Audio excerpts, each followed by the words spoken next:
Après avoir bénéficié d'une formation sur la maîtrise des outils informatiques et les zones d'intervention, les enquêteurs du projet de protection sociale et d'inclusion productive des jeunes vulnérables PCPJ ont consacré toute une journée dans les ménages à Brazzaville pour s'informer du niveau de vulnérabilité des familles enregistrées pendant la campagne d'enrôlement qui s'est déroulée en novembre 2024. Nous cherchons d'abord l'adresse. Arrivé sur le lieu, on appelle l'intéressé.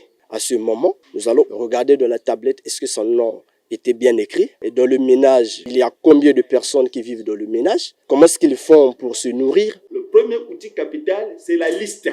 Là où il y a les noms des jeunes qui s'étaient fait enregistrer. L'enquête se fait en ligne. Et les données vont dans une plateforme de serveur qui est au niveau de l'unité de gestion de projet. Il y a un quota qui est réservé pour Brazzaville. C'est 20 800. Ceux qui s'étaient fait inscrire, qu'ils participent à l'enquête.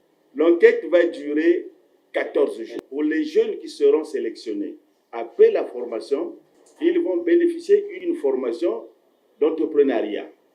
Donc, ils vont créer leurs propres activités. C'est une opération mathématique par rapport aux données.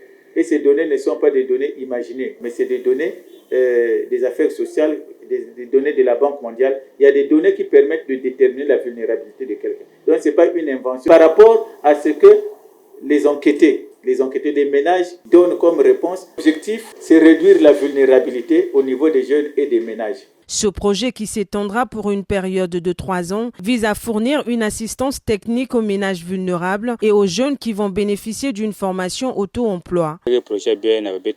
C'est un bon projet pour nous les jeunes sans emploi. Ce projet va contribuer à notre autonomisation financière. Cette descente sur le terrain dans les différents quartiers de Brazzaville, sous la conduite du ministère des Affaires sociales et de l'Action humanitaire, bénéficiant de l'appui de la Banque mondiale grâce au projet PCPJ, vise à former plus de 20 000 jeunes en entrepreneuriat auto-emploi à Brazzaville, 10 000 à Pointe-Noire, 5 000 à Dolisie et 5 000 autres à Ouesso.